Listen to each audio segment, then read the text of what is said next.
des vraies choses. Nous allons parler des bonnes choses, des choses célestes. Si tu es là, c'est que le Seigneur t'a aimé, bien-aimé. Si tu es là, ce n'est pas un hasard. C'est que le Seigneur t'a aimé. Et que le Seigneur a voulu qu'en ce soir, tu puisses comprendre ces choses, que tu puisses saisir la pensée céleste. Nous allons parler sur le royaume des cieux. Pourquoi nous allons parler sur le royaume des cieux? Parce que vous savez que les grands philosophes de ce monde ont parlé. Les grands savants de ce monde ont parlé, les Descartes et tout consort ont pu parler. Vous voyez, on a eu des bonnes philosophies à la manière des hommes. On a eu des bonnes pensées qui sont bonnes à la manière des hommes. Mais laissez-moi vous dire que toutes ces choses n'emmènent l'homme nulle part, ne t'emmènera nulle part. Toutes ces choses ne font que contenir, ne font que maintenir l'homme sur la terre. Ça n'emmènera l'homme nulle part. Pourquoi? Parce que toutes ces choses ne sont que les choses de la terre. Ces choses ne concernent que la terre. Vous voyez? Alors que si nous parlons du royaume des cieux, de l'évangile, l'évangile a pour but d'emmener l'homme quelque part. L'évangile a pour but de transporter l'homme quelque part. L'évangile a pour but d'emmener l'homme au-delà.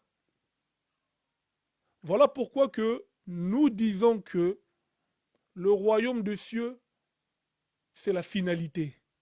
Nous disons que le royaume des cieux, c'est l'atterrissage. Le royaume des cieux, c'est là où que le Seigneur attend l'homme. Parce que beaucoup ont pu parler sur les choses, sur des bonnes moralités, sur des conseils de la vie qui sont bonnes à la manière des hommes.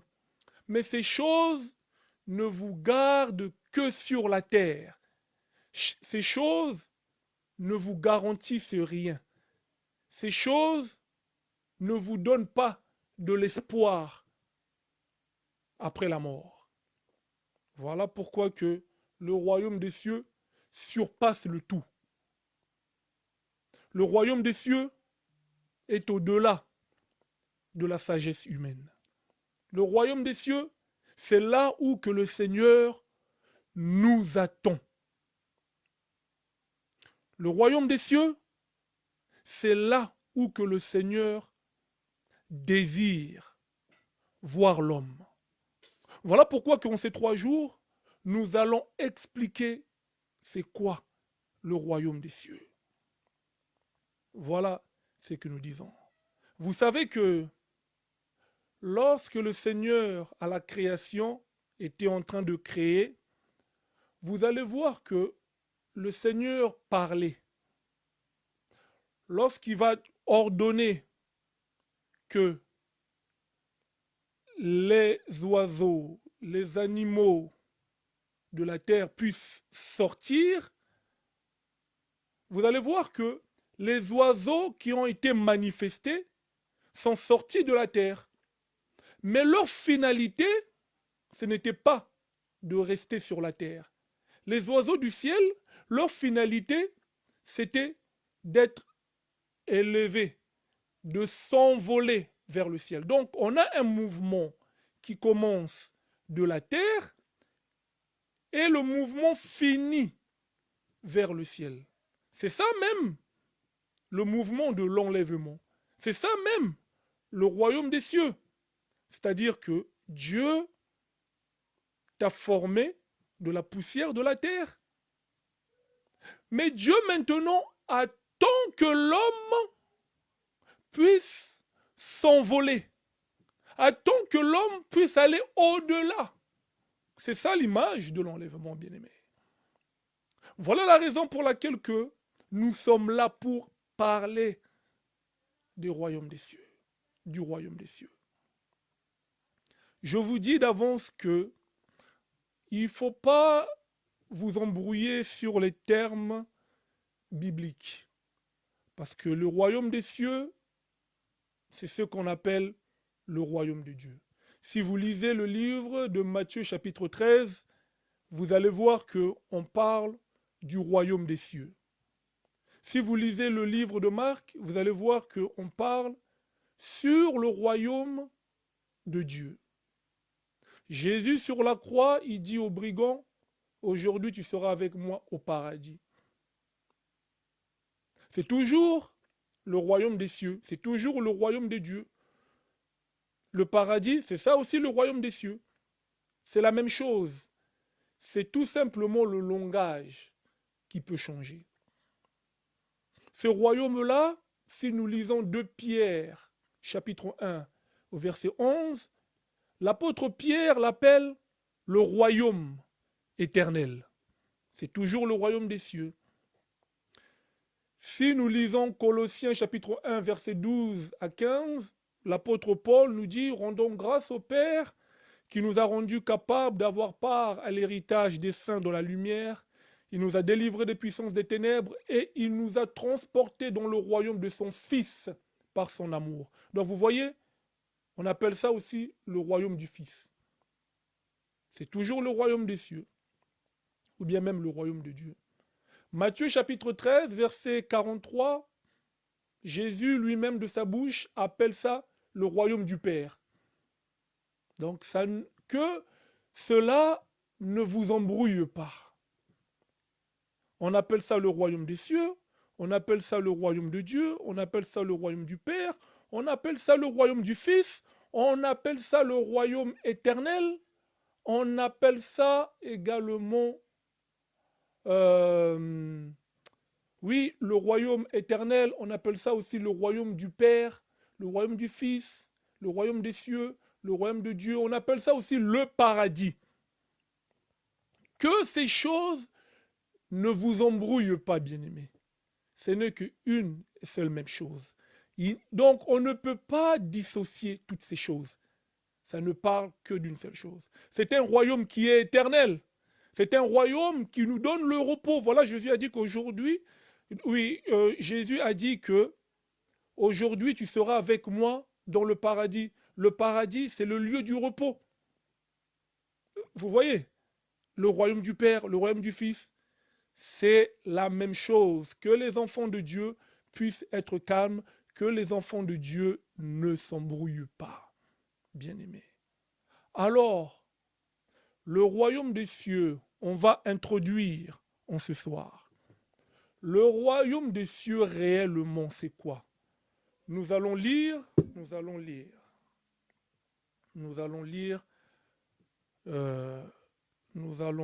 les Écritures. Je suis dans le livre de Matthieu. Nous allons introduire. Donc, durant ces 3 jours, nous allons expliquer c'est quoi le royaume des cieux. Je le répète, bien-aimé. Si tu es là avec nous ce soir, c'est que le Seigneur t'aime. C'est que le Seigneur veut que tu puisses comprendre ces choses. Et crois-moi, je vous dis la vérité au nom du Seigneur Jésus. Si vous nous comprenez durant ces 3 jours, vous avez tout gagné. Vous êtes les plus heureux de ce monde. Aucun million, aucun milliard de ce monde ne peut vous ravir ce qui va être semé en vous ce soir. La connaissance qui va être semée en vous ce soir. Vous aurez tout compris de la parole du Seigneur. Vous aurez compris le but que le Seigneur est venu mourir sur la croix. Vous aurez compris pourquoi le Seigneur a donné la parole entre vos mains. Vous êtes le plus heureux. Vous êtes bénis, abondamment bénis. Je vous dis la vérité au nom du Seigneur Jésus-Christ. Nous prenons le livre de Nous commençons Matthieu chapitre 13 à partir du verset 1er. L'Écriture nous dit, ce même jour, Jésus sortit de la maison et s'assit au bord de la mer. Une grande foule s'étant assemblée auprès de lui, il monta dans une barque et il s'assit. Toute la foule se tenait sur le rivage. Il leur parla en parabole sur beaucoup de choses et il dit, un semeur sortit pour semer. Comme il semait, une partie de la semence tomba le long du chemin. Les oiseaux vinrent et la mangèrent. Une autre partie tomba dans les endroits pierreux où elle n'avait pas beaucoup de terre. Et elle leva aussitôt, elle leva aussitôt parce qu'elle ne trouva pas un sol profond. Mais quand le soleil parut, elle fut brûlée et sécha, faute de racines. Une autre partie tomba parmi les épines montèrent et l'étouffèrent. Une autre partie tomba dans la bonne terre. Elle donna du fruit, un grain 100, un autre 60, un autre 30. Que celui qui a des oreilles pour entendre, entende. Verset 10, écoutez. Les disciples s'approchèrent et lui dirent, pourquoi leur parles-tu en parabole? Verset 11. Jésus leur répondit, parce qu'il vous a été donné de connaître les mystères du royaume des cieux, et que cela ne leur a pas été donné, car on donnera à celui qui a, et il sera dans l'abondance. Mais celui qui n'a pas, on ôtera même ce qu'il a. C'est pourquoi je leur parle en parabole, parce qu'en voyant, ils ne voient point, et qu'en entendant, ils n'entendent ni ne comprennent. Et pour eux s'accomplit cette prophétie d'Ésaïe. Vous entendrez de vos oreilles et vous ne comprendrez point. Vous regarderez de vos yeux et vous ne verrez point. Car le cœur de ce peuple est devenu insensible.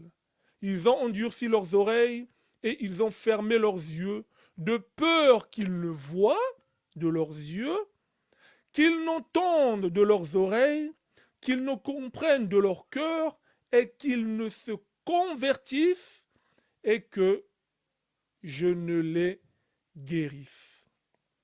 Si vous lisez Matthieu chapitre 4, c'est la même chose. Comme nous l'avons dit qu'aujourd'hui nous sommes en train d'introduire, nous sommes en train de définir, nous allons donner la définition du royaume des cieux en ce soir. Et après nous allons faire monter quelques bien-aimés pour quelques questions ou bien si d'autres veulent intervenir pour ajouter aussi leur pierre à l'édifice. Nous parlons du royaume des cieux, ou bien même le royaume de Dieu, du royaume éternel, royaume du Fils, royaume du Père, le paradis. Nous venons de lire Matthieu chapitre 13, où que nous voyons le Seigneur faire un mouvement. Le Seigneur sort de la maison et qu'est-ce qu'il fait? Il va s'asseoir sur le bord de la mer. Et alors, l'Écriture dit quoi? Une grande foule s'étant assemblée auprès de lui, il monta dans une barque et il s'assit. Toute la foule se tenait sur le rivage. Il leur parla en parabole sur beaucoup de choses. J'aime le livre de Marc. Marc, lui, dit ceci. Marc chapitre 4, le frère Marc dit, au verset 2, il leur dit, il leur enseigna beaucoup de choses en parabole et il leur dit dans son enseignement. Vous voyez, donc le Seigneur, lorsqu'il se met sur la barque au bord de la mer, après avoir quitté la maison, le Seigneur maintenant va commencer à enseigner. Mais tout l'enseignement du Seigneur se fait comment? Se fait en parabole. Il commence, je retourne dans Matthieu chapitre 13, qu'est-ce qu'il dit? Regardez ce qu'il dit. Il commence à leur parler de la parabole du semeur. Le Seigneur enseigne, enseigne, enseigne, enseigne, enseigne, enseigne, enseigne. Au verset 10e, les disciples s'approchèrent et lui dirent, pourquoi leur parles-tu en parabole? Écoutez maintenant ce que j'aime avec le Seigneur Jésus. Il dit, parce qu'il vous a été donné de connaître les mystères au pluriel du royaume des cieux et que cela ne leur a pas été donné. Donc nous comprenons que à partir du moment où que le Seigneur a ouvert sa bouche et a commencé à enseigner en parabole, nous comprenons que tout l'enseignement du Seigneur, tout le parler du Seigneur ne faisait que concerner le royaume des cieux. Parce que lui-même le confirme au verset 11e. Il dit que c'est les mystères du royaume des cieux. Donc tout ce qu'il a dit dans son enseignement, Shalom, frère Tristan, cela ne concernait que le royaume des cieux, bien-aimés. Et si nous continuons, ce message concernant le royaume des cieux, c'était en parabole. Lorsque nous disons parabole, la parabole, c'est tout simplement cacher une pensée. C'est une pensée qui n'est pas exprimée. C'est ce que nous appelons parabole. Donc l'enseignement de Jésus concernant le royaume des cieux, c'était en parabole. C'était sous forme imagée.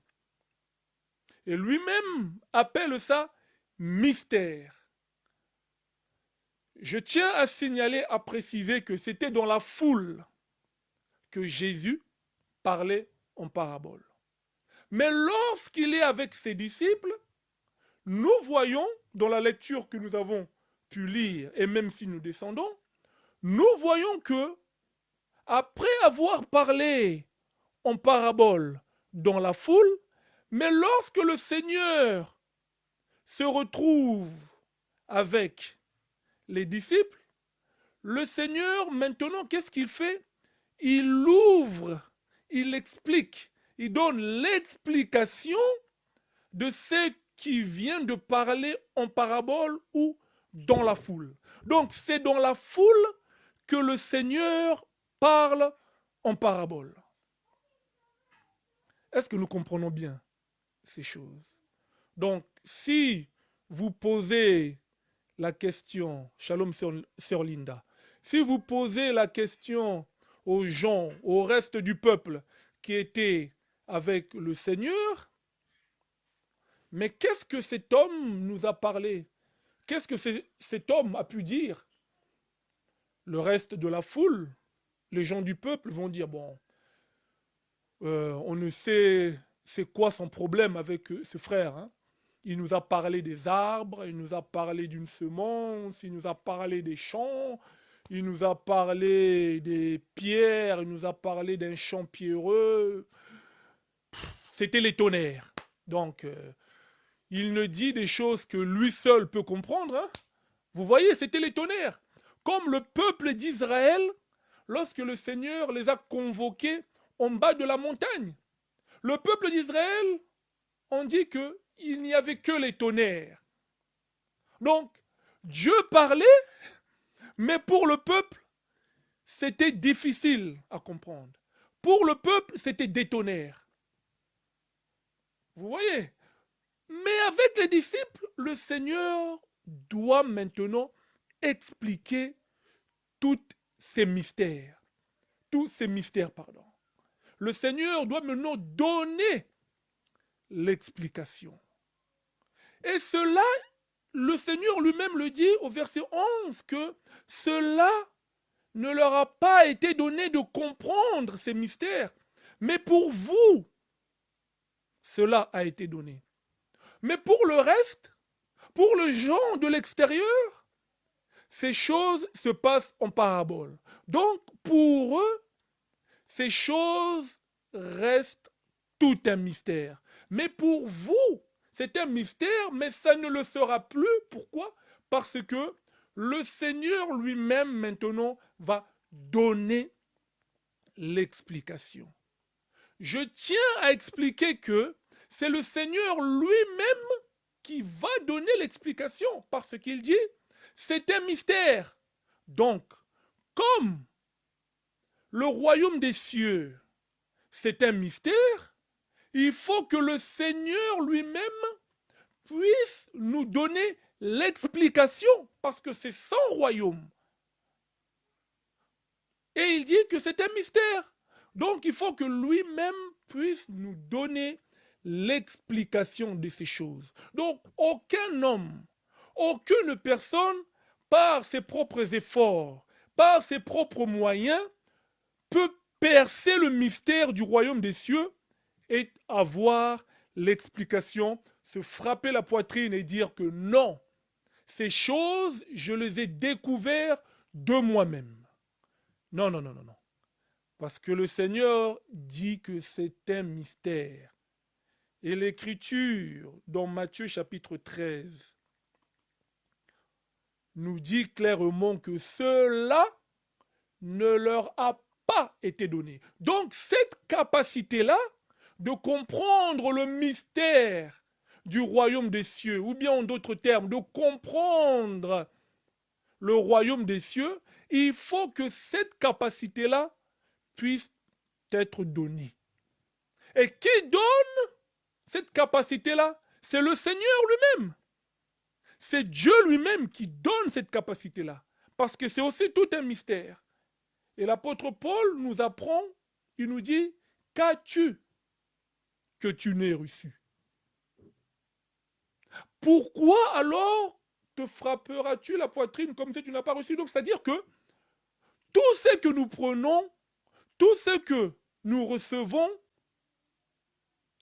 vient du Seigneur. Je vous le répète, le royaume des cieux, c'est un mystère. Parce qu'aujourd'hui, beaucoup de gens disent le royaume des cieux, nous allons aller dans le royaume des cieux.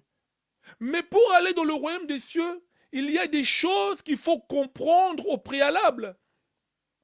Je vous dis déjà d'avance que le royaume des cieux, on y rentre 2 fois.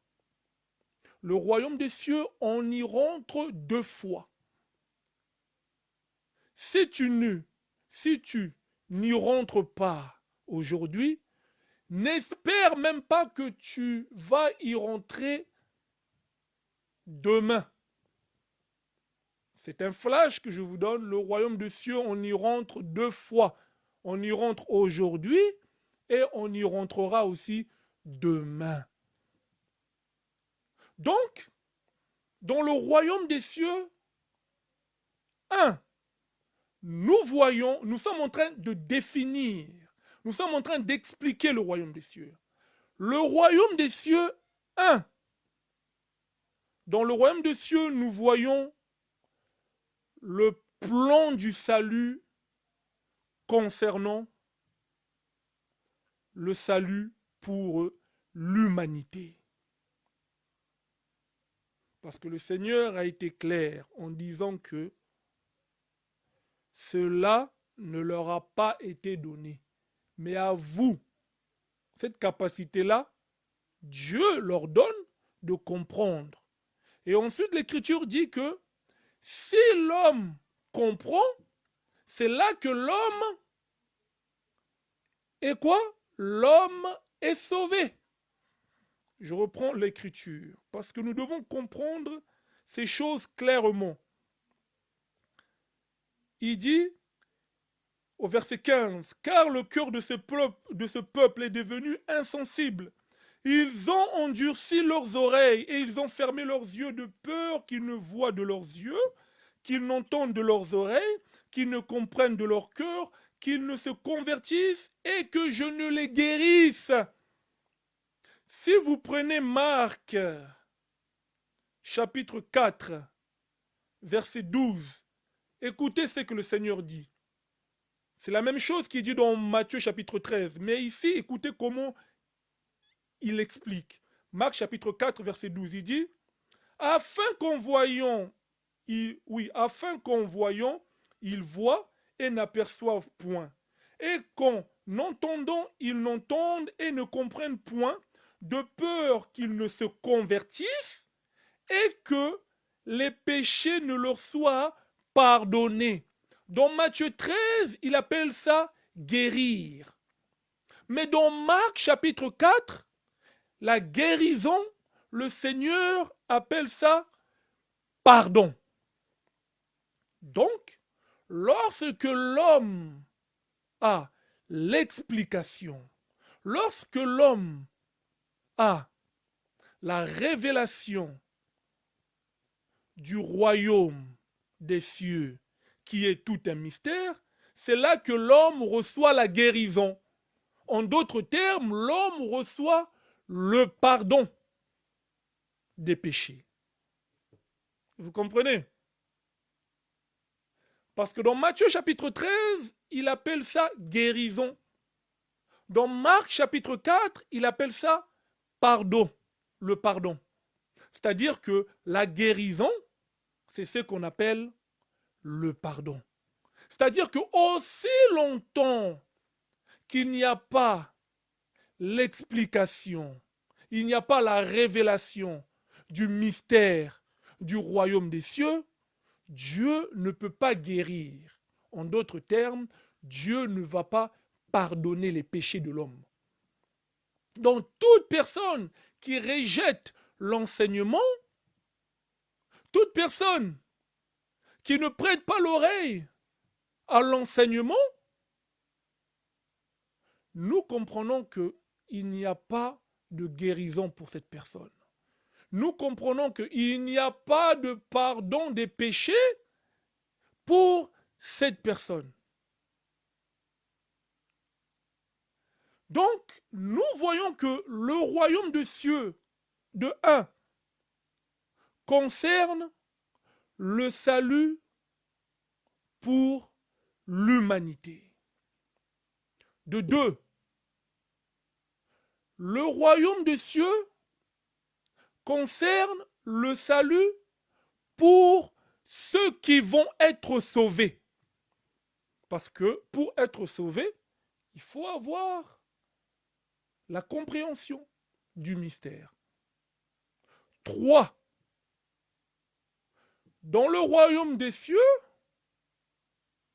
nous voyons le plan du salut concernant ceux qui vont périr.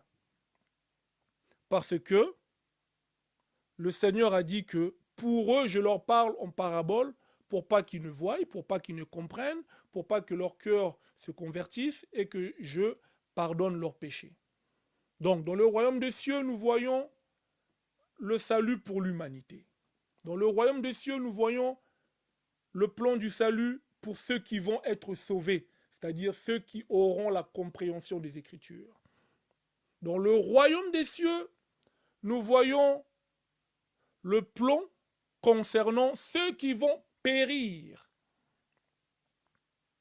Le royaume des cieux, c'est toute une parabole. 5. Le royaume des cieux, c'est tout un enseignement.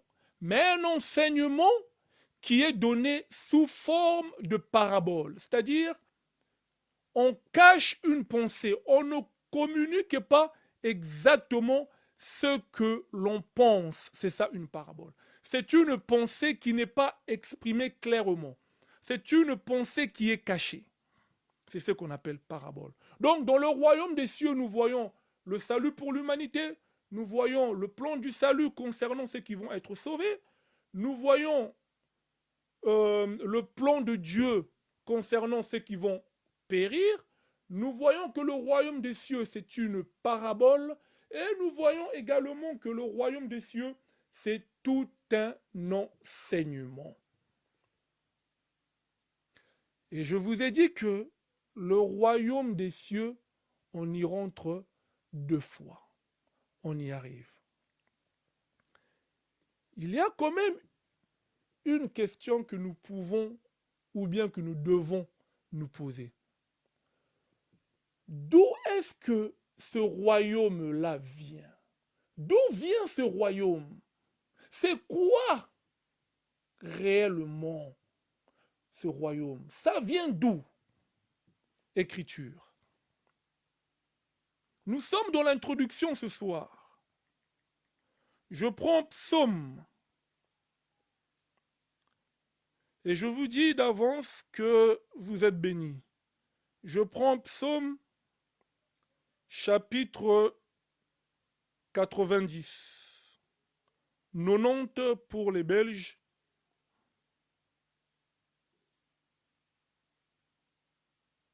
Je commence à partir du verset 2. Psaume chapitre 90.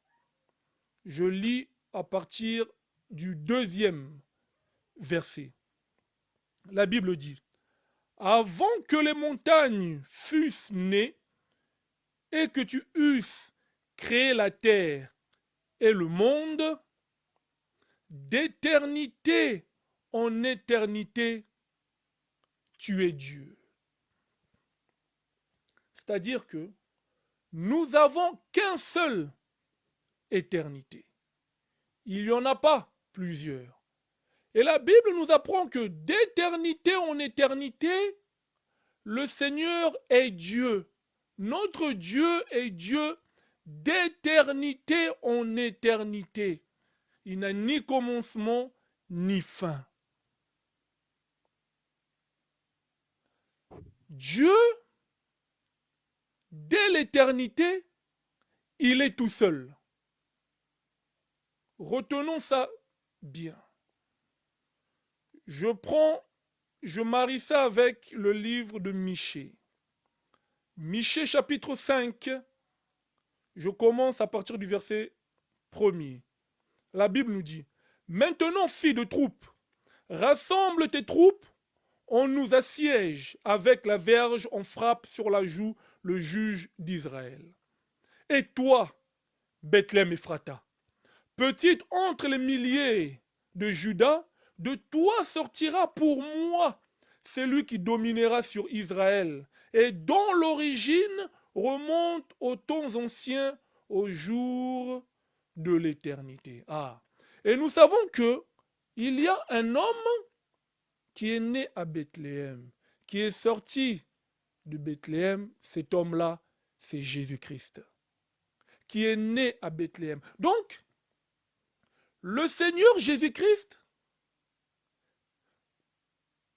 son origine remonte aux temps anciens. Ces jours remontent aux jours de l'éternité.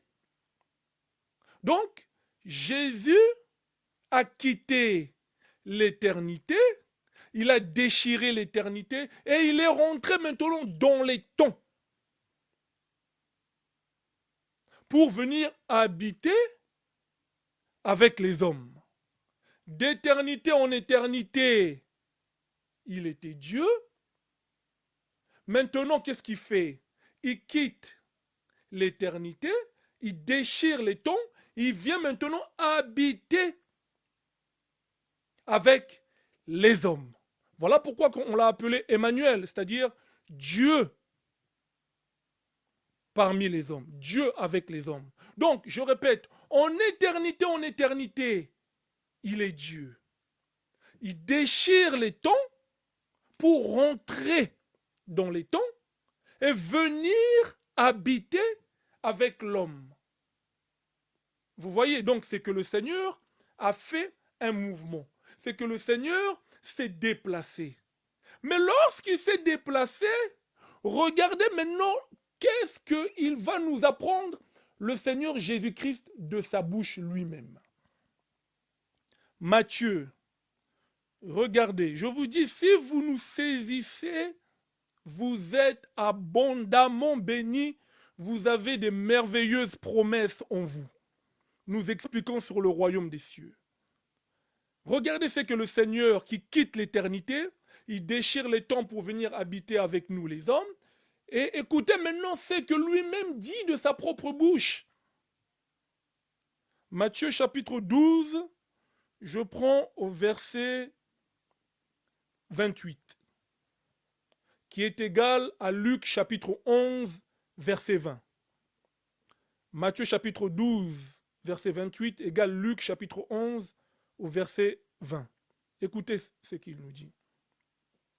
Jésus dit, mais si c'est par l'Esprit de Dieu que je chasse les démons, le royaume de Dieu est donc venu vers vous. On est d'accord? Il dit, si c'est par le doigt de Dieu, c'est ce qu'on appelle l'Esprit de Dieu, selon Luc chapitre 11, verset 20. Le doigt de Dieu, ça veut tout simplement dire l'Esprit de Dieu. Nous revenons, il dit que si c'est par le doigt de Dieu, ou bien si c'est par l'Esprit de Dieu que je chasse les démons, alors le royaume de Dieu est venu donc vers vous. Mais qui est venu vers le peuple? C'est le Seigneur. Ah, donc nous comprenons que le royaume des cieux, c'est tout un homme. Oh, merci Seigneur Jésus. Nous comprenons que le royaume de Dieu, ou bien même le royaume des cieux, ou bien même le paradis, ou bien même le royaume éternel, ou bien même le royaume du Père, ou bien même le royaume du Fils, c'est tout un homme qui est Jésus, qui est venu vers le peuple. Parce que lui-même, il dit, si c'est par le doigt de Dieu que je chasse les démons, alors le royaume de Dieu est venu vers vous. Donc vous voyez, Dieu, psaume chapitre 90, verset 2, Dieu en éternité, il est Dieu. Il quitte l'éternité, maintenant il vient vers les hommes. Donc, c'est ça le royaume des cieux. Donc le royaume des cieux, tel que nous l'avons dit, que c'est tout un homme qui est Jésus, qui a quitté l'éternité. Donc le royaume des cieux a quitté l'éternité, est venu maintenant habiter vers les hommes. Voilà pourquoi il dit que le royaume des cieux ne vient pas d'une manière à frapper les regards. Non, ce royaume des cieux-là est né d'une femme, sous la loi. Le royaume des cieux a fait un déplacement. C'est-à-dire que Dieu était avec son royaume. Lui-même le royaume des cieux était d'éternité en éternité, il était tout seul. Il a décidé de déchirer les temps, de venir vers toi. Il a décidé de venir habiter parmi son peuple, avec son peuple. Donc le royaume des cieux s'est déplacé, a fait un mouvement pour venir habiter. Parce que le Seigneur dit que le royaume des cieux est venu vers vous. Qui est venu vers vous? C'est le Seigneur Jésus-Christ lui-même. Donc le Seigneur Jésus-Christ, c'est lui-même le royaume des cieux. Mais ce royaume des cieux est venu à travers le corps d'un homme. Ce royaume des cieux est venu à travers le corps d'un homme qu'on appelle Jésus. Et lorsqu'il vient sur la terre, il vient sous la forme d'un message. Il vient sous la forme d'un enseignement. Donc le royaume des cieux ne vient pas d'une manière à frapper le regard, à éblouir les gens. Le royaume des cieux vient sous la forme d'un message, d'un enseignement à travers le corps d'un homme qu'on appelle Jésus-Christ. Que le Seigneur nous bénisse. Mais ça vient sous la forme d'un message, mais d'une façon parabolique, d'une manière, donc sous la forme de la parabole. C'est ça le royaume des cieux. Nous avons lu Matthieu chapitre 13 et Marc chapitre 4. Lorsque nous commençons à partir du verset 1, le Seigneur enseigne sur des paraboles. Il a commencé avec le semeur. Il enseigne, il enseigne. Lorsqu'il termine, lui-même dit que c'est à vous qu'il a été donné de comprendre le mystère du royaume des cieux. Parce qu'on lui pose la question, mais pourquoi leur parles-tu en parabole? Jésus dit que parce que c'est à vous que ça a été donné de comprendre le mystère du royaume des cieux. Donc, le royaume des cieux quitte l'éternité, vient dans le corps d'un homme, mais sous la forme d'un message qui est caché sous des paraboles. Voilà pourquoi on appelle ça mystère. Mais maintenant, pour être sauvé, il faut avoir la compréhension de cette parabole. Il faut avoir la compréhension de ce mystère. Il faut que le Seigneur te donne la capacité de percer ce mystère. Parce que le but du royaume des cieux, c'est de quitter l'éternité.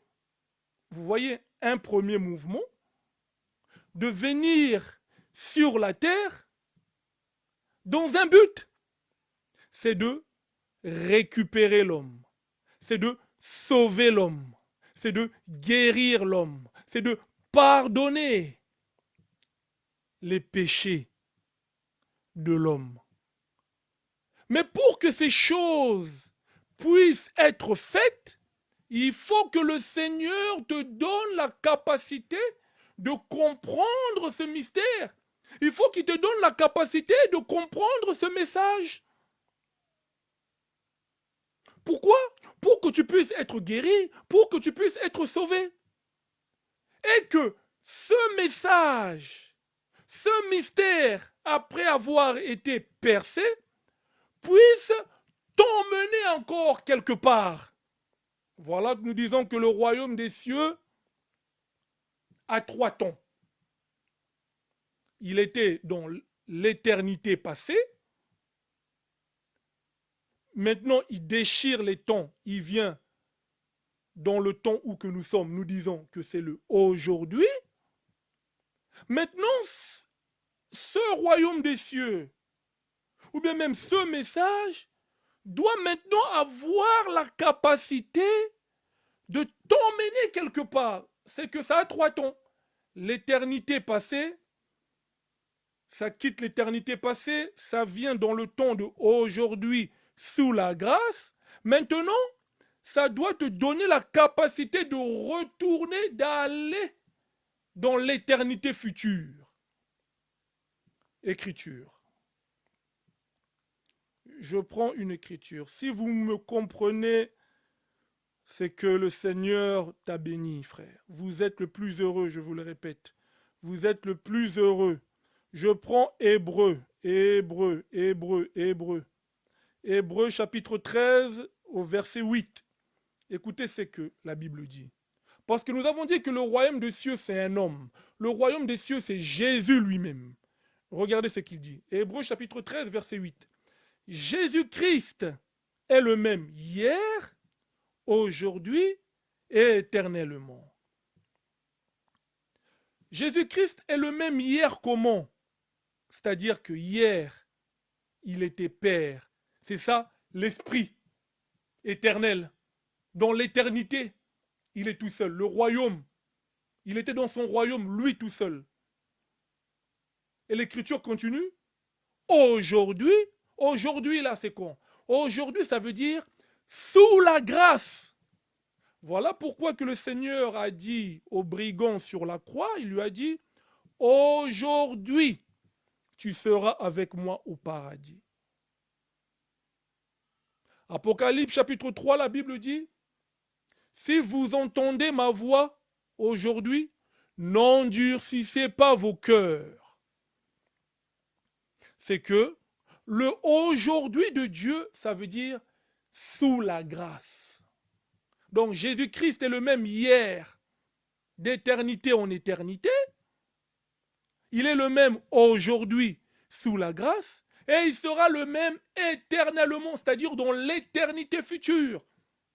Donc nous disons que le royaume des cieux a quitté hier l'éternité passée. Il vient dans le aujourd'hui qui est la grâce pour sauver. Maintenant, lorsque ce message qui est le royaume des cieux, Dieu te donne la capacité de comprendre cette parole, cet évangile, ce mystère, après l'avoir percé, après l'avoir compris, doit te donner maintenant la capacité de retourner dans l'éternité. C'est que ce message du royaume des cieux doit te donner donc doit te transporter quelque part. Voilà pourquoi que nous disons que tout enfant de Dieu qui est prêché, la parole du Seigneur ne peut pas le contenir au même endroit. La parole du Seigneur doit nous transporter quelque part. Voilà pourquoi nous disons que tout évangile, tout message qui n'a pas la capacité de transporter l'homme quelque part, tout message qui n'a pas la capacité d'emmener l'homme au-delà, ce message-là doit être rejeté. Dans ce monde, les philosophes ont parlé, les savants de ce monde ont parlé, les gens sages de ce monde ont parlé. Mais leurs conseils, leur sagesse humaine ne font que nous contenir sur la terre. Ce message, leurs conseils, leur sagesse ne fait que nous contenir sur la terre, ne nous promettent rien. Nous n'avons aucune promesse. Nous n'avons aucun espoir, aucun avenir. Mais le royaume des cieux a le devoir, a la capacité de prendre l'homme dans son état de péché, de le nettoyer et de l'emmener quelque part. De nous donner des merveilleuses promesses. Alors tout message qui ne te donne pas l'assurance que tu iras quelque part, tout message qui ne te transporte pas quelque part, bien-aimé, c'est un message à rejeter avec force. Parce qu'il ne faut pas jouer avec ton âme. Ne laisse personne jouer avec ton âme. Laisse que les gens jouent avec ton argent. Laisse que les gens jouent avec tes diplômes. Laisse que les gens jouent avec tes maisons. Mais ne laisse nullement, ne laisse personne jouer avec ton âme. Voilà ce que nous disons, bien-aimés. Alors, si le royaume des cieux a quitté l'éternité, il est venu sur la terre, c'est dans un but pour que ça puisse nous emmener. Donc, si aujourd'hui nous écoutons un message, c'est que nous devons avoir la foi. Nous devons avoir l'espoir que ce message va nous donner de l'espoir. C'est-à-dire que si le Seigneur Jésus-Christ parle en parabole, c'est que le message que nous entendons, il faut que le Seigneur aussi nous donne la capacité de percer ce mystère. Parce qu'aujourd'hui, beaucoup prennent la parole, ils lisent oui, Matthieu, Marc, Jean, Luc. Amen, amen. C'est que toutes ces choses, le Seigneur n'a fait que parler en parabole. Les gens peuvent dire, oui, le Seigneur est mort pour nous à la croix, oui. Mais le message de la croix, l'as-tu compris? Dieu t'a fait grâce de percer le mystère. c'est que pour que l'œuvre de la croix puisse être effective dans ta vie, c'est que le Seigneur doit te donner la compréhension des Écritures. Sans la compréhension des Écritures, c'est du néant. Parce que Marc chapitre 4 lui-même le dit, je leur parle en parabole pour pas qu'ils ne se convertissent.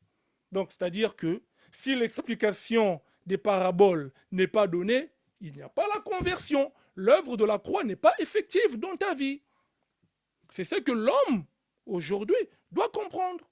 Donc, si le Seigneur t'a aimé, c'est que le Seigneur te donnera aussi la capacité de comprendre sa parole afin que tu puisses être sauvé et que l'œuvre de la croix puisse maintenant être effective dans ta vie. S'il n'y a pas l'explication, c'est toujours la mort qui règne. Et le Seigneur nous a promis, Matthieu chapitre 13, verset 34, il dit, « Il viendra un temps où que je ne vous parlerai plus en parabole. » Pardonnez-moi, il dit, je ne comprends pas pourquoi les gens signalent toujours mon live. Donc, ce que nous disons, c'est des bonnes choses, donc ça doit déranger. Vous voyez, c'est lorsque la parole est prêchée que les mauvais esprits se manifestent. C'est comme Judas. Comme en lui, il y avait déjà le mal, lorsque la parole est donnée, c'est là que ce qui était déjà en lui, Satan entra, doit se manifester. Donc partout là où on prêche la véritable parole, il y a toujours les mauvais esprits qui se manifestent et les enfants de Dieu aussi qui se manifestent. Donc je ne sais pas pourquoi à chaque fois on signale le live. Allez signaler le live des gens qui insultent, qui sont en train de twerker devant les caméras, mais ici nous parlons des bonnes choses. Voilà ce que nous disons. Matthieu chapitre 13, verset 34, le Seigneur dit, « Il viendra un temps où que je ne vous parlerai plus en parabole, mais je vous parlerai ouvertement. Je vous annoncerai les choses cachées depuis la fondation du monde. » Je prends cette écriture. Matthieu, chapitre 13, verset 34. Je lis. Jésus dit à la foule, toutes ces choses en parabole. Donc c'est en parabole que oui, c'est dans la foule que Jésus parle en parabole. Et il ne lui parlait point sans parabole, afin que s'accomplisse ce qui avait été annoncé par le prophète. J'ouvrirai ma bouche en parabole, je publierai des choses cachées depuis la création du monde. Donc, c'est que en ouvrant sa bouche, c'est en parabole, le Seigneur parle des choses cachées, mais aussi il va voir un temps que le Seigneur doit ouvrir sa bouche pour parler maintenant clairement, pour annoncer les choses cachées depuis la création du monde. Je vous donne une autre écriture. Matthieu, chapitre 10, verset 27. Matthieu, chapitre 10, verset 27. Écoutez ce que le Seigneur dit. « Ce que je vous dis dans les ténèbres, dites-le en plein jour. Et ce qui vous est dit à l'oreille, prêchez-le sur les toits. » Donc le Seigneur dit que ce que je vous dis dans les ténèbres, vous dites-le en plein jour. Mais lorsque le Seigneur marchait, on regarde comme ça, mais est-ce que c'était les ténèbres? Non. C'est tout simplement un langage pour dire que le Seigneur est né sous la période de la loi. Et la loi, shalom bien-aimé Abbé, ravi de te revoir frère. On dit que la loi la période de la loi, c'est ce qu'on appelle les ténèbres. Pourquoi? Parce que le Seigneur, selon Deutéronome, chapitre 5, au verset 22e, le Seigneur a donné la loi dans les ténèbres. C'est un langage prophétique. Voilà même, vous allez voir, lors de sa conversation avec Nicodème, le docteur Nicodème, la Bible dit que Nicodème va venir consulter le Seigneur Jésus-Christ quand? Pendant la nuit. Pourquoi pendant la nuit? Parce que Nicodème, c'était un docteur de la loi. Et la loi a été donnée dans les ténèbres. Donc Nicodème, un docteur de la loi, c'est-à-dire un docteur des ténèbres, il va maintenant s'approcher du Seigneur Jésus-Christ durant la nuit pour avoir l'explication, pour être éclairé. Le Seigneur lui dit, mais toi, un docteur, tu ne connais pas ces choses. Ah, c'est que nous comprenons que docteur, ça veut dire connaissance. Le Seigneur lui dit, mais toi, un docteur, tu ne connais pas ces choses. Hein, Nicodème, toi, un docteur, tu ne connais pas ces choses. Donc Nicodème, c'était un docteur de la loi qui devait être enseigné par un autre docteur. Parce que Nicodème lui a dit, nous savons que tu es docteur. Donc, un docteur de la loi qui s'approche d'un autre docteur pour être éclairé. Parce que Jésus, c'est lui le docteur par excellence. Jésus-Christ, c'est lui la lumière. Donc, c'est lui qui est dans les ténèbres. Pour avoir la connaissance, on doit lui apporter la lumière. Parce que la connaissance, c'est ça la lumière. Donc, Nicodème devait être éclairé. Voilà ce mouvement-là de venir pendant la nuit. C'était un signe prophétique pour expliquer que Nicodème, c'est un docteur de la loi. La loi, ça a été donné dans les ténèbres, donc dans l'obscurité. Donc je dois m'approcher d'un docteur, je dois m'approcher de la lumière véritable pour que je puisse avoir l'éclairage. En d'autres termes, pour que je puisse avoir la révélation. Parce que la connaissance, c'est la lumière. La révélation, c'est ça la lumière. Psaume chapitre 150. La révélation de ta parole est claire et donne de l'intelligence aux sages. Vous voyez? Donc, lorsque l'homme reçoit la connaissance, c'est que l'homme reçoit la lumière. C'est que l'homme va acquérir de l'intelligence. Nous comprenons? Donc, on doit être éclairé. Donc, le Seigneur dit, ce que je dis dans les ténèbres, vous dites-le en plein jour. On se pose maintenant la question, quand est-ce que le plein jour est arrivé? Le plein jour est arrivé dans Actes chapitre 2, lorsque le Saint-Esprit est descendu sur les apôtres. C'est ça la lumière, parce que le Saint-Esprit, c'est la lumière. Le Saint-Esprit, c'est la connaissance parfaite. Le Saint-Esprit, c'est la révélation de toutes choses. Voilà l'apôtre Jean va dire, tout ce que nous avons vu, tout ce que nous avons entendu, nous vous l'annonçons. Ils ont entendu ça où? Ils ont vu ça où? Ils ont vu et entendu ça dans Matthieu, dans Marc, dans Luc et dans Jean. Parce que Matthieu, Marc, Jean, Luc, c'était les ténèbres. Maintenant, lorsque le Saint-Esprit vient, tout ce que le Seigneur a dit en parabole, tout ce que le Seigneur a parlé dans les ténèbres depuis la création, maintenant ce n'est plus un mystère. Maintenant, toutes ces choses doivent être expliquées. C'est-à-dire que le Seigneur, depuis qu'il commençait à créer, que la lumière soit et la lumière fut, le Seigneur a formé l'homme.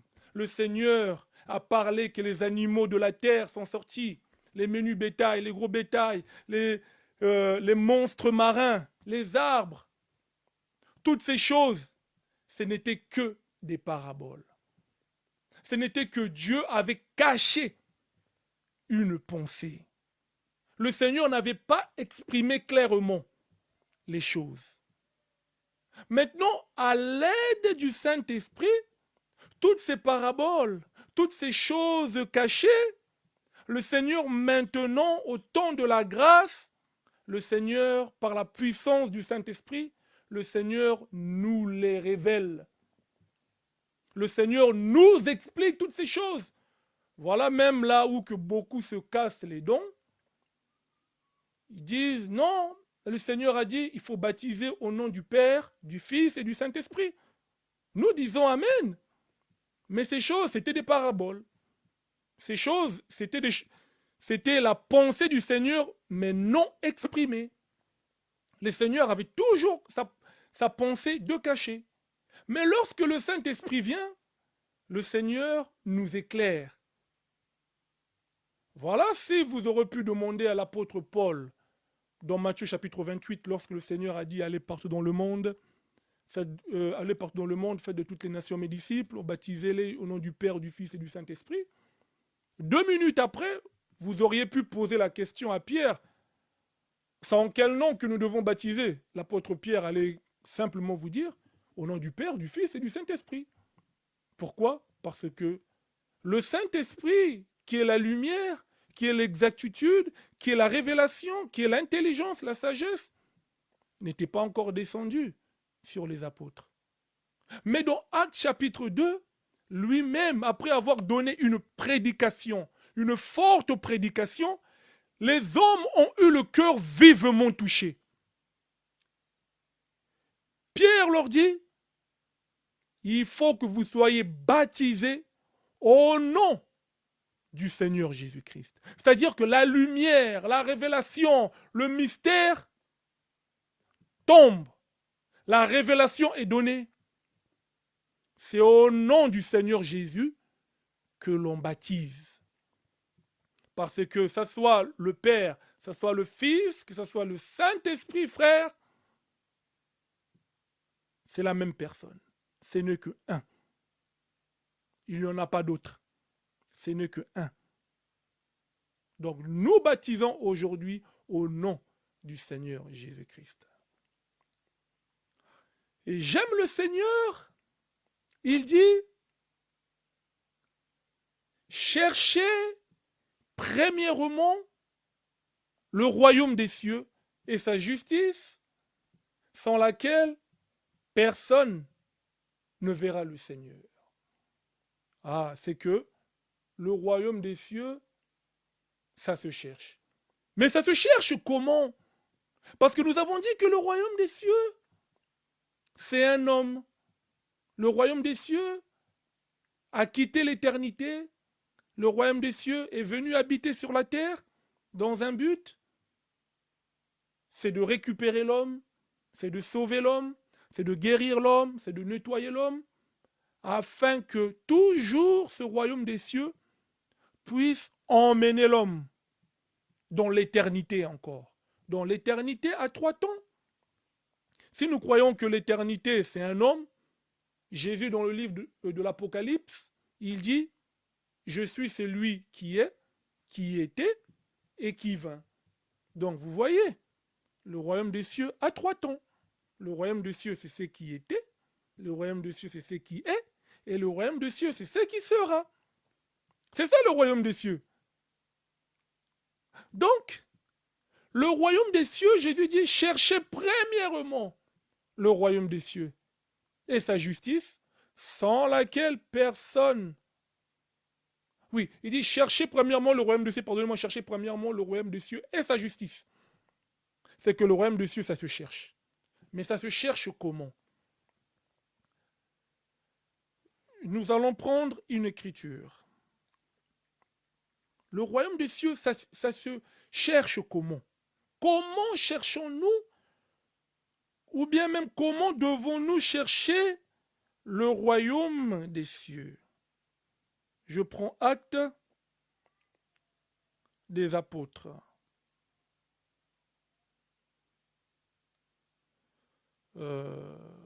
Acte des apôtres, Seigneur.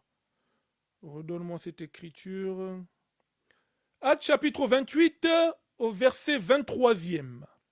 Acte des apôtres chapitre 28 au verset 23e. Ils lui fixèrent un jour. Là, c'est la foule, les Juifs, qui fixèrent un jour à l'apôtre Paul. Ok?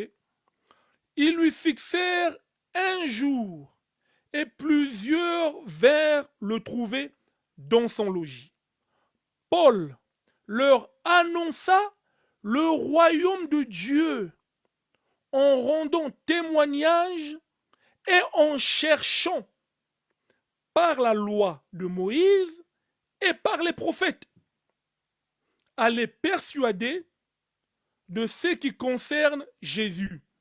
L'entretien dura depuis le matin jusqu'au soir. J'aime ça. Le peuple fixe un jour à Paul et plusieurs vinrent le trouver dans sa maison, dans son logis. Alors Paul leur annonça le royaume. Comment l'apôtre Paul va-t-il annoncer au peuple le royaume de Dieu? L'Écriture dit, en rendant témoignage et en cherchant. Comment? En cherchant par la loi de Moïse et par les prophètes. Donc, le royaume des cieux, ça se cherche. Ça se cherche comment? En prenant la loi de Moïse, non seulement la loi de Moïse, et également les prophètes. Parce que à travers la loi de Moïse, le Seigneur avait également caché le royaume des cieux. Le royaume des cieux se trouvait dans la loi de Moïse, frère, ma sœur bien-aimée. Lorsque le Seigneur dit, si vous péchez, vous prenez une brebis pour le pardon des péchés.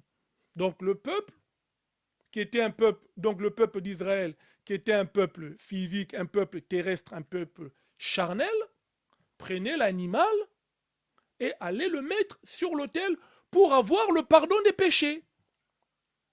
C'est-à-dire que ils n'ont appliqué que ce que le Seigneur a dit.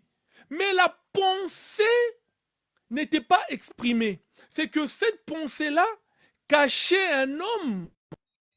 Lorsqu'on donnait un agneau pour le pardon des péchés, cet agneau ne faisait que préfigurer ou bien même ne cachait que la pensée du Seigneur concernant Christ.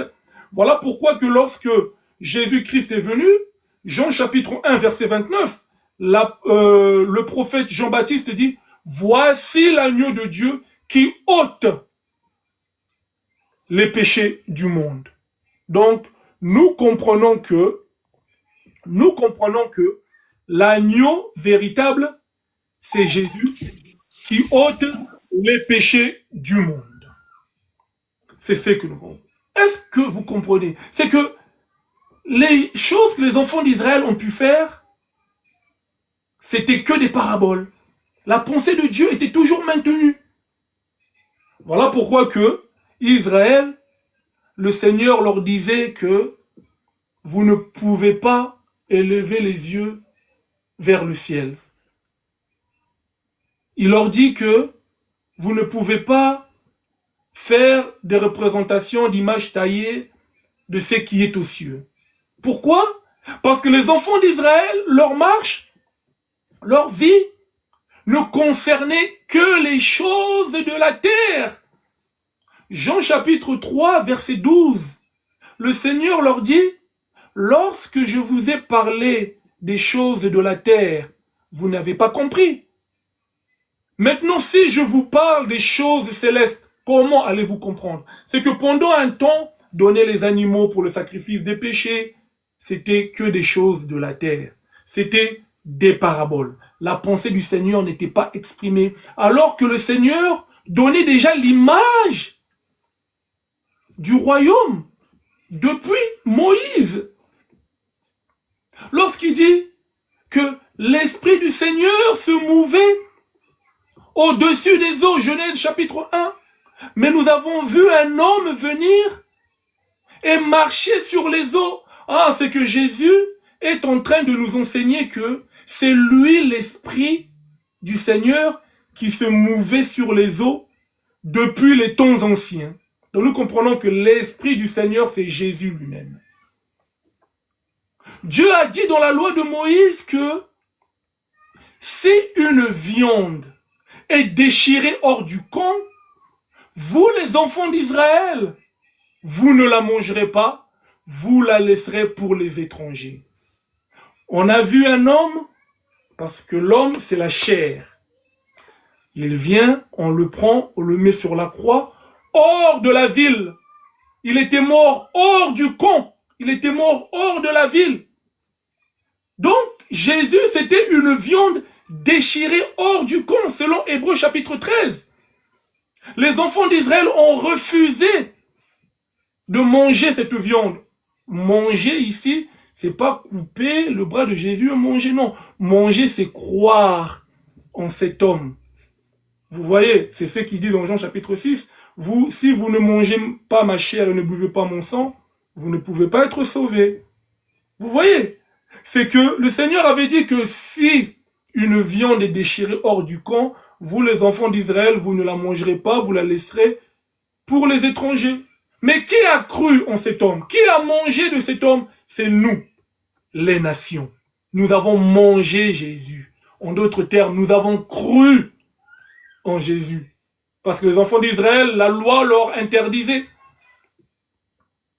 Donc, nous voyons que le Seigneur, dans tous ces mouvements-là, le Seigneur ne faisait que parler du royaume des cieux. Le Seigneur nous annonçait déjà le royaume des cieux, mais il a caché toutes ces choses. Mais aujourd'hui, par la puissance du Saint-Esprit, par la lumière du Saint-Esprit, Dieu par son amour, les choses dès la création, Genèse chapitre 1, ce n'est plus un mystère pour nous. Les paraboles de Jésus, ce n'est plus un mystère pour nous. Parce que toutes ces choses cachent la vie. Toutes ces choses cachent le royaume des cieux. Et si tu veux avoir le royaume des cieux, il faut que le Seigneur te donne la capacité de percer ce mystère.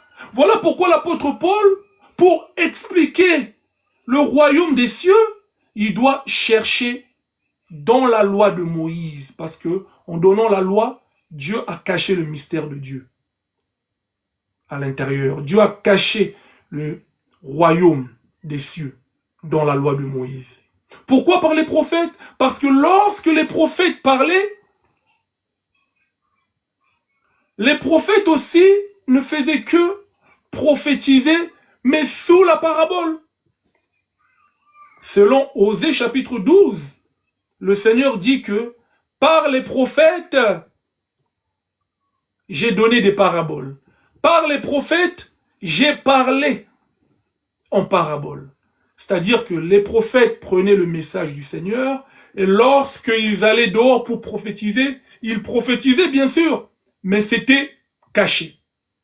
C'était des images. Donc, c'était des prophéties concernant le Seigneur Jésus, mais sous forme toujours de paraboles. Nous comprenons? Donc, le royaume des cieux, ça se cherche. Le royaume des cieux, on l'explique en commençant par la loi de Moïse, en allant jusqu'aux prophètes.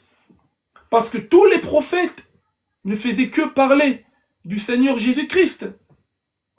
Matthieu chapitre 16, Jésus un jour va demander à ses disciples, « Qu'est-ce que les gens disent à mon sujet? Qu'est-ce qu'on dit de moi ?»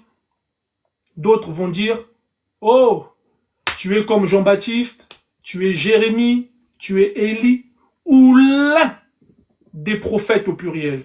Je tiens à rappeler que Jésus n'a pas nié, parce que Jésus, c'était le résumé de tous les prophètes. Il y a des gens qui peuvent se poser la question, à savoir, oh, pourquoi Jésus avait-il peur d'aller à la croix? Pourquoi Jésus demandait au Père, Père, s'il est possible que cette coupe s'éloigne de moi? Oui, bien-aimé, parce qu'il était venu dans la chair. Vous voyez, il faut d'abord croire que Dieu est venu habiter parmi les hommes dans un corps, dans la chair. L'écriture de Jean nous dit que c'est lui qui ne croit pas que le Fils de Dieu est venu dans la chair, c'est lui-même l'Antéchrist. Vous voyez? Donc déjà, il faut croire qu'il est venu dans la chair, sur cette terre. Voilà pourquoi que la chair pouvait aussi être dans l'angoisse. Mais également, il a demandé que la coupe puisse s'éloigner de lui. Pourquoi? Parce que, rappelez-vous, lorsque les enfants de Jacob sont descendus en Égypte, Joseph, qui était gouverneur en Égypte, il a demandé qu'on puisse aller chercher Benjamin. On puisse aller récupérer Benjamin, qui est le dernier, qui est le plus petit. Donc, lorsqu'il envoie qu'on aille chercher Benjamin, qu'est-ce que Joseph fait? Joseph prend la coupe et il la place dans le sac de Benjamin. Il envoie ses serviteurs suivre ses frères lorsqu'il retournait à Cana. Il arrête ses frères.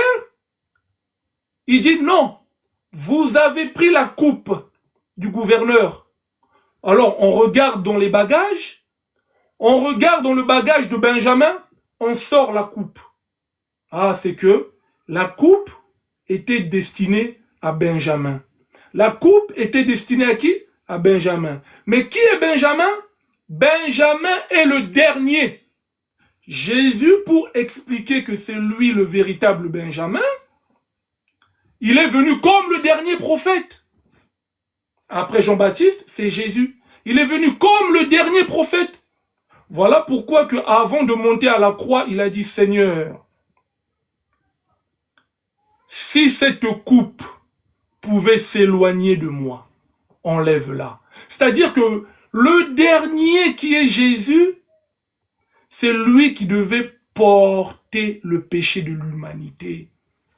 Benjamin, le fils de Jacob, n'était que l'ombre du véritable Benjamin qui est Jésus, qui n'a pas pu porter la coupe véritable. C'est lui qui était capable de porter la coupe véritable, c'est lui qui était capable de porter le péché de l'humanité sur ses épaules. Ce n'est que le véritable Benjamin qui est Jésus-Christ. Il a demandé, Père, s'il était possible que cette coupe-là s'éloigne de moi. Mais que ta volonté soit faite.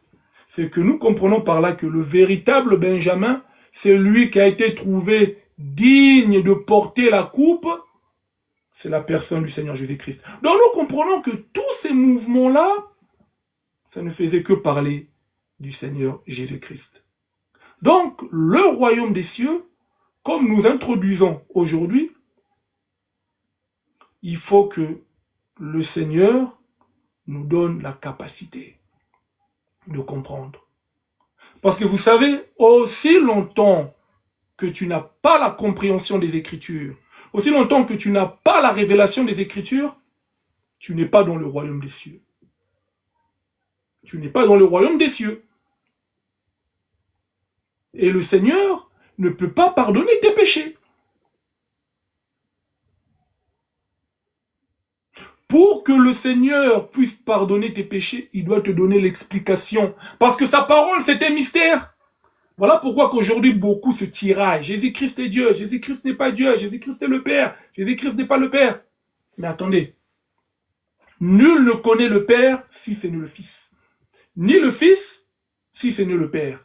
Et à qui le Fils veut le révéler. Donc c'est Jésus, c'est le Fils qui révèle toutes ces choses. C'est lui qui te donne la capacité de comprendre sa parole. Et je tiens même à préciser, bien aimé, vous savez, dire que Jésus-Christ est Dieu, dire que Dieu est un, dire que Jésus-Christ est le Père, dire que Jésus-Christ est le Saint-Esprit, c'est bien. Mais tu ne fais rien d'extraordinaire. Cela n'est pas une garantie que tu es sauvé. Cela n'est pas une garantie que tu es enfant du royaume. Parce que Jacques chapitre 2, verset 19, la Bible dit, tu crois qu'il n'y a qu'un seul Dieu. Les démons aussi le croient. Et ils tremblent. C'est-à-dire que même les démons savent qu'il n'y a qu'un seul Dieu. Même les démons croient que Jésus-Christ est Dieu. Même les démons croient que Jésus-Christ est le Fils. Même les démons croient que Jésus-Christ est le Saint-Esprit. Même les démons croient que Jésus-Christ est le Père. Donc toi aussi, tu peux aussi y croire. Mais cela ne veut pas dire que tu es enfant du royaume. Tu n'as rien fait d'extraordinaire. La différence, c'est que l'Écriture continue, il dit que et les démons tremblent. Vous voyez, tu crois qu'il n'y a qu'un seul Dieu. Tu fais bien, c'est une bonne chose. Les démons aussi le savent, parce qu'ils étaient avec lui là-bas. Avant de devenir anges déchus qu'on appelle démons, ils étaient avec lui. Tu fais bien. Les démons aussi le savent, et ils le croient. Maintenant, ils tremblent. Le tremblement des démons ici, cela ne veut pas dire que ils ont la crainte du Seigneur. Les démons tremblent parce qu'en eux, il n'y a pas la sanctification. Écriture.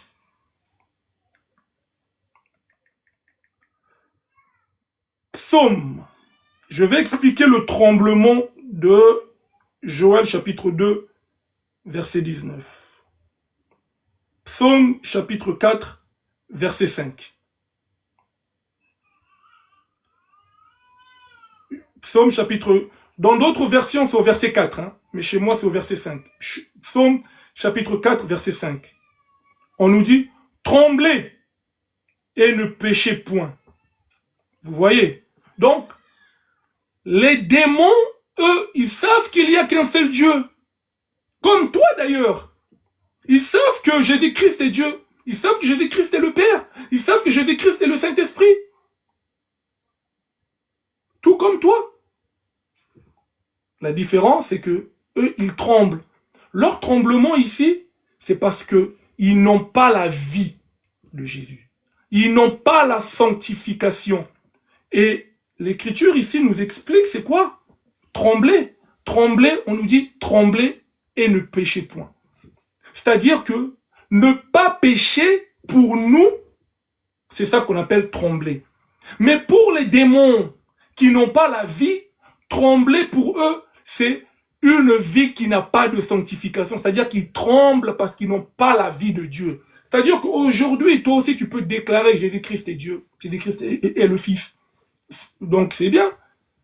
Mais aussi longtemps que tu n'as pas la vie de Dieu en toi, frère, tu fais que du bruit sur les réseaux sociaux. Si longtemps que... Donc, on n'a pas la vie... Donc, tu n'as pas la vie de sanctification. Tu n'as pas la crainte de Dieu dans ton cœur. Tu ne vis pas la parole de Dieu, frère. Hein? Tu vas rater l'enlèvement avec ton TikTok. Tu vas rater l'enlèvement avec la Bible à la main. Je vous garantis, je vous dis la vérité au nom du Seigneur Jésus-Christ. Connaître beaucoup de versets pour démontrer que Jésus-Christ est Dieu, c'est bien. Mais la vie Dieu cherche la vie. Il cherche des hommes, des femmes devenus paroles. Il cherche des hommes et des femmes devenus identiques à lui. C'est ce que nous disons. Donc, aujourd'hui, nous avons introduit pour comprendre que le royaume des cieux, ça a 3 temps. Le royaume des cieux, c'était donc depuis l'éternité. Ça a quitté l'éternité et c'est venu habiter parmi les hommes dans un corps qu'on appelle Jésus. Maintenant, lorsque il nous donne le royaume des cieux, il nous le donne sous la forme de l'enseignement, mais sous la forme de parabole, parce que c'est un mystère. Maintenant, il faut que le Seigneur nous fasse grâce de percer ce mystère, de comprendre les Écritures, de comprendre la parole de Dieu, pour que nous puissions maintenant accéder à ce royaume. Et ensuite, ce royaume-là, comme nous l'aurons compris, le Seigneur aura pardonné nos péchés, le Seigneur nous aura guéris, le Seigneur nous aura sauvés. L'œuvre de la croix sera maintenant, l'œuvre de la croix deviendra effective maintenant dans nos vies. Et nous allons rentrer dans le royaume des cieux. Et ensuite, comme tu es déjà rentré aujourd'hui, le royaume des cieux doit maintenant te transporter quelque part. C'est-à-dire, le royaume des cieux qui est cette parole, cet enseignement, doit avoir maintenant la capacité de te transporter. Le royaume des cieux, on y rentre 2 fois. On y rentre aujourd'hui parce que nous avons cru à la parole.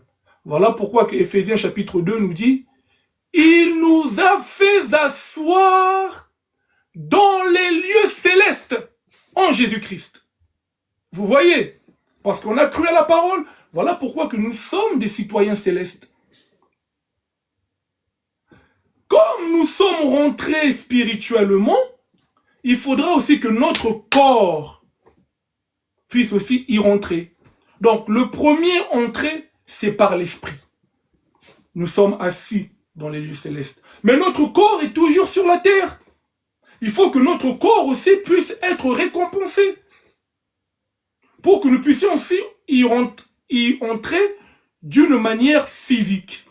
Voilà pourquoi nous disons que le royaume des cieux, on y rentre 2 fois.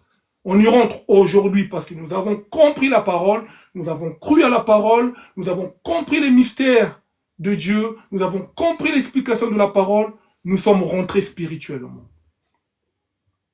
Mais nous ne nous arrêtons pas là. C'est que ce que nous avons entendu aujourd'hui, ce que nous entendons aujourd'hui, c'est ce qui nous donne la capacité d'être au ciel avec Dieu. Maintenant, le corps aussi doit recevoir sa récompense. Le corps aussi doit suivre, c'est-à-dire ce corps doit être transformé. Ce corps doit revêtir l'immortalité. Donc le royaume des cieux, on y rentre 2 fois. On y rentre par l'esprit, on y rentrera aussi physiquement. C'est-à-dire que ce que tu auras entendu, tu le verras aussi d'une façon physique, clairement devant toi. Si tu n'y rentres pas aujourd'hui sous la grâce, n'espère pas que tu y rentreras demain. Non. Le royaume de Dieu, c'est aujourd'hui, ce n'est pas demain. Vous voyez l'expression que les gens disent. On verra ça au dernier jour. On verra qui avait raison. Ce verset-là n'existe pas dans la Bible. On connaît aujourd'hui. On sera, donc tout se sait aujourd'hui. Et demain ne sera que l'explication de ce qu'on a cru aujourd'hui. Voilà pour l'introduction concernant le royaume des cieux. Donc je vais faire monter des frères, des bien-aimés. Si les hommes de Dieu, les bien-aimés, veulent aussi y participer, ajouter quelque chose. Donc, sentez-vous libre, sœur Carrie, frère Tristan. Perish. J'invite tout le monde, donc sentez-vous à l'aise. Sentez-vous à l'aise. Posez des questions si vous voulez ajouter une pierre à l'édifice. Frère, brother Tristan, you have to come up, brother. You have to come up. Don't even try to play that game with me, brother. You have to come up. Come up, brother. You have to. Ok, pas de problème, sœur Linda. Donc, s'il y a des questions, sentez-vous libre, sentez-vous libre. Sentez-vous libre de poser des questions, montez, montez, montez, montez, montez. Sentez-vous libre. S'il y a des questions, pas de problème, sœur Linda. No problem, brother Tristan. Donc, s'il y a des questions, s'il y a quelque chose à rajouter, frère, sentez-vous libre. Sentez-vous libre pour poser des questions, pour ajouter si vous avez quelque chose. De toute façon, nous allons nous retrouver demain à 21h, heure de Paris, pour maintenant expliquer, rentrer en profondeur concernant le royaume des cieux. Je vous dis la vérité. Le royaume des cieux, c'est ce que tu contiens dans ta main. Mais aussi longtemps que ce n'est pas expliqué, tu ne peux pas y accéder. C'est comme l'eunuque éthiopien. Il lisait Ésaïe chapitre 53, il lisait, mais sans l'explication de la parole. Il fallait que Philippe vienne lui expliquer ces choses. Il fallait que Philippe vienne lui expliquer. C'est-à-dire lui ouvrir le royaume des cieux. Lui donner la compréhension de ce mystère. Il a vu, il a compris le royaume des cieux, il est allé se faire baptiser et il est sauvé. Est-ce que nous comprenons? Donc, je sais pas. Donc, sœur Carrie, que le Seigneur vous bénisse, ma sœur, sœur Sandra, sœur Linda, le frère Abbé. Frère, hier j'étais sur ton panel. T'as bien parlé hier, frère. Donc, sens-toi à l'aise, sens-toi à l'aise. Sens-toi à l'aise, moi aussi je t'invite sur mon panel. Sens-toi à l'aise, bien-aimé. Si tu veux apporter quelque chose, sens-toi à l'aise, bien-aimé. Sentez-vous à l'aise. Bon, s'il n'y a pas de questions, s'il n'y a pas d'intervention, alors nous allons nous retrouver demain. Ah, il y a la sœur Sandra. Non? Je ne sais pas. Ouais, je pense, la sœur Sandra, bien-aimée Paturel, shalom. Shalom, frère. Shalom, ma sœur, comment ça va? Ça va, oui, merci pour le partage. En fait, sur le coup, j'avais pas accepté parce que je suis partie faire ma petite commission des restes. Voilà, il n'y a pas de problème. Non, en tout cas, je voulais te remercier. Je me permets de te tutoyer parce que pour Allez-y. l'enseignement qui est vachement édifiant parce que c'est vrai qu'il y a pas, moi, mon témoignage, il y a pas si longtemps que ça, j'avais demandé au Seigneur que là, j'avais besoin vraiment d'un enseignement nouveau. Et ce jour-là, comme par hasard, je suis passée sur TikTok, je suis tombée sur le live de la sœur Marina, qui m'a indiqué qu'il y aurait un live sur ton compte. Et finalement, bah, depuis que je suis partie faire ces lives et tout, je me suis dit, bah, finalement, c'est la réponse que j'avais demandé, quoi. D'avoir vraiment un renouvellement au niveau de l'enseignement. Amen. Donc voilà, bah, merci en tout cas pour ce partage, qui est pour moi, qui est édifiant. Et puis, comme je dis, bah, comme Marie, la sœur de Marthe, si on prend vraiment ce temps pour entendre la parole de Dieu, ça peut être que une bonne part à prendre. Amen, amen. C'est la meilleure part. C'est ça, la Et meilleure le part. enseignement du Seigneur, c'est la meilleure part qui ne te sera jamais ôtée. Amen. Ça ne te sera jamais ôté, ma sœur. Parce que lorsque tu reçois la parole véritable, tu ne peux que donner ta vie maintenant au Seigneur. Et ta vie aussi, c'est la meilleure part pour le Seigneur. La meilleure part que tu peux donner au Seigneur, ce n'est pas ton argent, ce n'est pas tes belles maisons, tes voitures. Non, c'est ta vie. Comme Amen. ta vie devient la meilleure part pour le Seigneur prendra soin de toi. Toujours, ça c'est sûr. Il Parce n'y que a pas tu vas donner meilleur. le meilleur de ce que tu peux donner. C'est ta En vie. même temps, il m'a tout donné, donc Amen. je peux, Amen. je Amen. peux que recevoir et lui donner en retour. Amen. Amen. Mais c'est tout à fait ça, ma sœur. Je vous dis la vérité, vous êtes au bon endroit, ma sœur. Vous êtes sur le bon bateau. Sur le bon bateau. Le Seigneur prendra soin de vous. Le Seigneur continuera à vous diriger dans la parole. Donc, aussi longtemps que nous sommes scotchés, branchés, assis dans l'enseignement des apôtres, il n'y a pas de danger. Donc, Amen. Christ est ma vie. amen. Amen. Soyez bénis. Soyez bénis, ma sœur. Que le Seigneur soit avec vous. Amen. Voilà. Je ne sais pas s'il y a d'autres bien-aimés. Sarah, Sarita, Sœur Carrie, non, Christ. Ok. Je ne sais pas. La Sœur Carrie, peut-être. Non. Euh, S'il y a possibilité, tout dépend d'elle. Hein. Donc voilà. Oh, frère Typhon. Hier, on a discuté, bien-aimé. Frère Typhon. Aussi. Donc, voilà. S'ils acceptent, gloire à Dieu. Si ce n'est pas le cas, donc nous allons mettre fin au live. Mais en tout cas, nous serons live encore demain à 21h pour continuer la deuxième partie sur le royaume des cieux. Donc, la vérité n'est que pour les enfants du Seigneur. Vous voyez, la vérité n'est que pour les enfants du Seigneur. Si on ouvre un live, on fait un débat. On dit on fait débat sur Jésus-Christ et Dieu. On va être 40-50. Mais lorsque nous parlons des bonnes choses, nous comprenons que c'est là que les vrais enfants de Dieu se manifestent. Dieu a mis la vie éternelle non dans les boîtes de nuit, non dans les chamailleries. Dieu a mis la vie éternelle dans l'enseignement. 1 Corinthiens chapitre 1 verset 21.